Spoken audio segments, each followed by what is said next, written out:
বসছে, আপনারা যখন এই সমস্ত প্রশ্ন করছেন, সবার মধ্যে যখন এই ধরনের বোধ জাগ্রত হবে যে আমরা বেশি ভালোবাসা দিচ্ছি, বেশি নরম থাকছি দেখে পেয়ে বসছে, তখন আমাদের শক্ত হওয়ার সুযোগ সৃষ্টি হবে।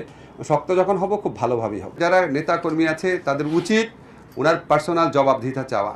আজকে আওয়ামী লীগের নেতাকর্মীদের মধ্যে যদি কোনো নিরীহ কর্মী নেতা থেকে থাকেন, তারা প্রত্যেকে বিপদে পড়ছেন শেখ হাসিনার স্বৈরাচারী ফ্যাসিস্ট শাসনামল এবং এই রকম নিপীড়ন নির্যাতন বাংলাদেশের মানুষকে করার জন্য অস্থিতিশীল করা, তারপর হচ্ছে ষড়যন্ত্র করা, মানুষকে প্ররোচিত করা, মানুষকে উত্তেজিত করা এবং বিভ্রান্ত করার উদ্দেশ্যে করা হয়, তাদেরকে আহত করা হচ্ছে। এটা কী ধরনের আন্দোলন? আর আপনি ওভারনাইট বলবেন একটা কলেজকে বিশ্ববিদ্যালয় বানায় দিবে, তা এইচএসসি পরীক্ষা দিব না, আমার রেজাল্ট বদলায় দিতে হবে। এখন আপনারা খালি চিন্তা করেন যে এখন আবার একটু কঠোর পদক্ষেপ নিলেও আবার সবাই সমালোচনা করা শুরু করে যে এরকম পুলিশ কেন এই ব্যবস্থা নিল, এটা কি আগেরই পুলিশ কিনা। এখন এটার মধ্যে ব্যালেন্স করা একটু টাফ। তবে আমার ব্যক্তিগত ধারণা, সাধারণ জনমত এই ধরনের হয়রানিমূলক জিম্মি করামূলক আন্দোলনের বিপক্ষে সাধারণ জনমত অত্যন্ত।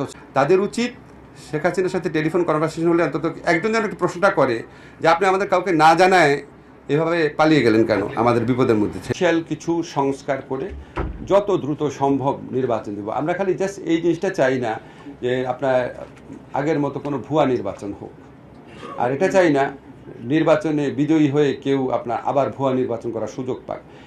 এইটা ছাড়া আর কোনো স্বার্থ নাই।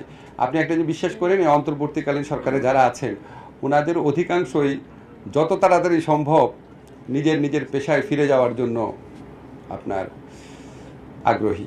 রাস্তা ব্লক করে দেওয়া, সাধারণ মানুষকে ভোগান্তির মধ্যে ফেলা, সাধারণ মানুষকে জিম্মি করা, এই অসহনীয় আপনার ট্রাফিক জ্যাম সৃষ্টি করা, আন্দোলনকারীরা যদি এই ধরনের জিনিস অব্যাহত রাখে, আমি মনে করি সাধারণ মানুষের পক্ষ থেকে তাদের বিরুদ্ধে প্রতিরোধ গড়ে তোলা উচিত।